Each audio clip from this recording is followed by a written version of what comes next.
The university campus that's always alive with noise and motion, but every Wednesday and Friday, two voices rise above it all. They belong to Zara and Ada, two brilliant broadcasting students and best friends since their second year.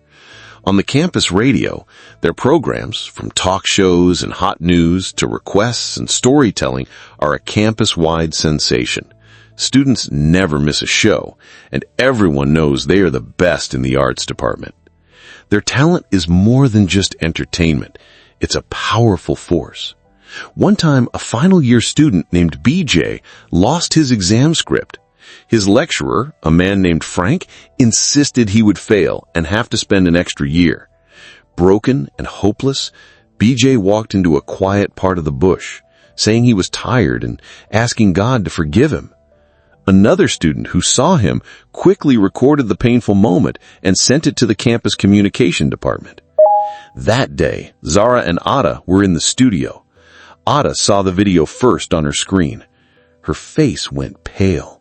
Without a word, she pointed the phone at Zara. Zara's eyes widened, and in an instant, she halted the show's news roundup. She spoke into the microphone, her voice urgent and strong, announcing that someone was in trouble. Ada, meanwhile, started chatting with the student who sent the video, trying to get a location. The moment she got it, she passed it to Zara, who immediately announced the location to everyone listening. Suddenly, the campus came alive. Students who had been listening to the show stormed toward the bush, shouting, "BJ, we love you!" The chanting was so loud it echoed through the trees. Ada, with her quick thinking, started a social media campaign with the hashtag #SaveBJ, uploading the video to the university's channels to get even more attention. BJ, with a rope already around his neck and a stool beneath his feet, heard the chanting. He saw the massive crowd of students running toward him, and in that moment, he was distracted. Before he could do anything, a few students rushed behind him and pulled him to safety. The story became so big that it even got the attention of the state governor, and lecturer Frank was forced to step down. This was just one of the many times Zara and Ada used their platform to make a real difference. Their aspiration was to have their own broadcasting platform. They wanted a show where people from all walks of life could share their stories, where heroes could be celebrated, and where the youth could be inspired. This was their big plan for when they completed their degrees. One evening in their hostel room, Zara told Ada something that made her heart sink. Zara's parents wanted her to go to London for her master's. "I don't want to go," Zara said. "We have a plan." Ada understood. Her own parents couldn't afford to sponsor her education after graduation. They expected her to get a job and save up. Both girls lived miles apart from each other, and campus was the only place their lives truly connected. That night, they decided they had to do everything in their power to make their dream work. They began looking up how much it would cost to rent an apartment together and set up a small studio. The amount was huge, far more than they could imagine. They looked at each other, their faces full of doubt, but they hugged, promising they would find a way. They talked about what they would do if their plan failed, but they both agreed on the same thing. Broadcasting was the only thing they wanted to do. During the holiday, they both went home to talk to their parents. Zara tried to convince her mother to talk to her father, telling her that she had found her passion in broadcasting and had a partner she trusted. But her mother had to tell her the hard truth. "Your father has already approved the plan for London," she said softly. "You are our only daughter, and the stress here is not good for your health. If anything happens to you, the hospitals here are not equipped to save you." Meanwhile, Ada was having a similar conversation with her parents. She told them she wanted to stay in school after graduation to build something valuable with her friend. Her parents immediately began to ask a series of questions. Who is this friend? Where will you get the money for all this? What about rent? Do you have a secure job? Ada tried to explain, but she couldn't find the right words. Her father insisted she would be going to live with her uncle in Lagos, where she already had a job lined up and free accommodation. Her mother interrupted, saying, "After you are financially stable, you and your friend can build your plan then." Both friends called each other on phone that night and decided to still carry on with their plans, no matter what their parents said. They returned for their final year and spent every free moment in the evenings working on their dream. They researched program ideas, documented inspirational stories, and looked into the lives of national heroes. They also made sure to stay on top of their studies. But in their quiet moments, the fear and doubt their parents had planted started to creep in. One evening, Zara walked into the hostel room and found Ada asleep. It wasn't like her at all. Zara sat beside her and tapped her on the shoulder. Ada sat up and they started talking. "I don't think this plan will work," Ada said, her voice tired. Zara tried to convince her, but Ada made her see the truth.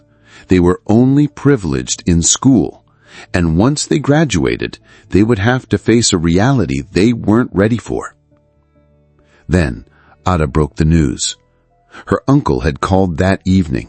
He found her a job in Lagos, and everyone was waiting for her to graduate. Zara reminded her that they would still have to do their national service, which would likely separate them for almost a year. Zara was left in deep thought as Ada got ready for bed. A few days later, while they were eating lunch in the cafeteria, they both received an email from the university's communication department. The state had invited them for an interview at a top radio station. The show was about high-flying youth with the theme Millionaires Under 20. The email said the state would provide housing, transport, and a good salary. The governor had even included a note saying that if they did well in the interview, he would write to a higher office to have them exempted from national service, allowing them to serve at the state media house where they would be fully employed. Joy filled their hearts. This was the dream they had always talked about. They prepared for the interview, and it went perfectly. The director of the media house told them to come back to the state media house on August 10th at 8 a.m. to continue the process. The news spread through the campus like wildfire, and everyone celebrated the two friends. On the morning of August 10th, a private car from the media house was parked outside their campus hostel. Ada was dressed and ready, but Zara remained in bed. She was crying in pain from different parts of her body. Her skin and eyes had turned yellow, and she was clearly exhausted. Other students rushed into the room to help get her to the school hospital. She was taken to the emergency unit, and Ada called Zara's parents. Hours later, the parents arrived at the hospital and were directed to the doctor's office. The doctor explained that Zara's health was not good enough for any form of stress.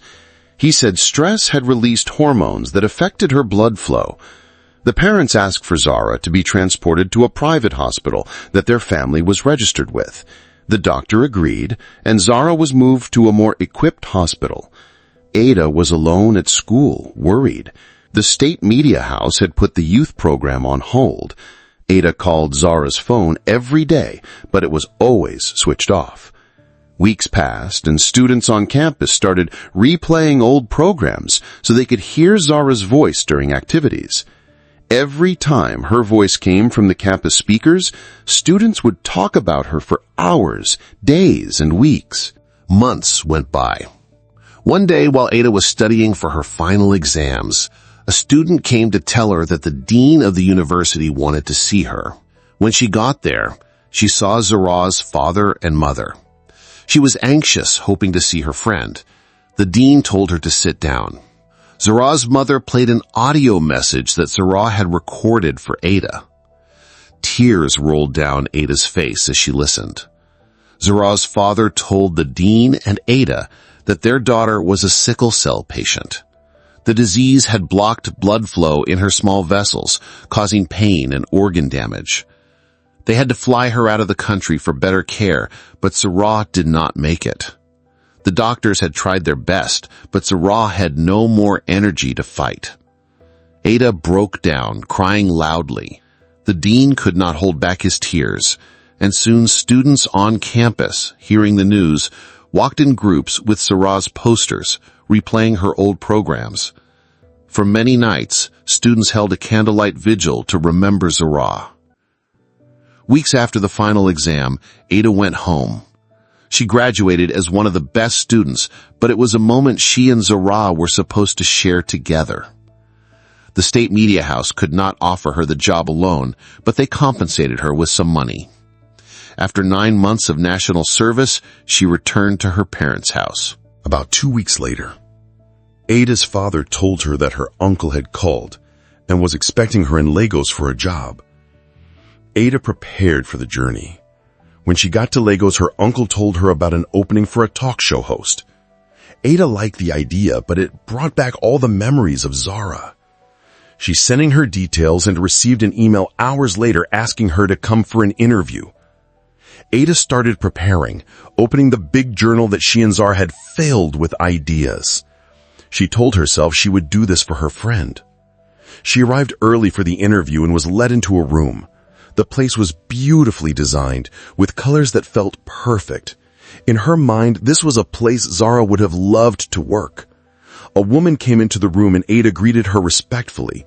She took a second glance at the woman and remembered her face from the dean's office. It was Zara's mother.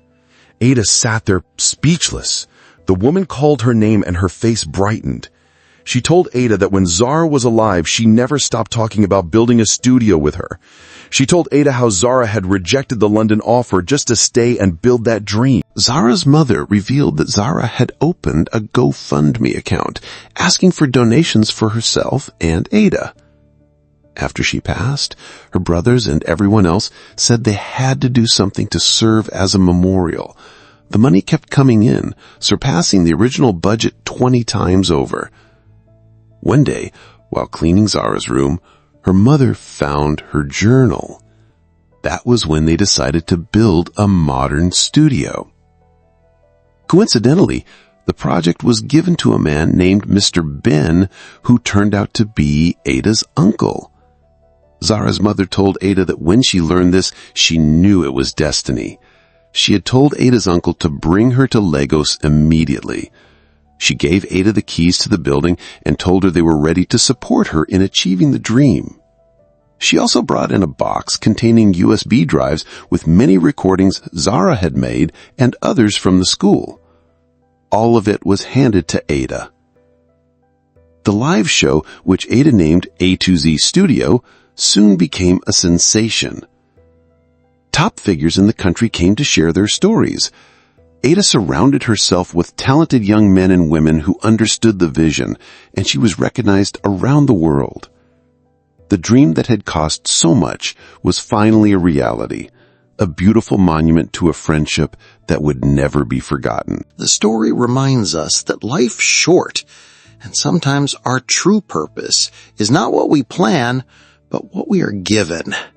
It teaches us that chasing a dream is important, but cherishing the people you chase it with is what truly gives it value. The legacy we leave behind is not just about our work, but the love and impact we have on those we leave behind. Do well to like, subscribe, and comment. This will help push the content to more wonderful people like you, and also encourage me to do more. Thank you.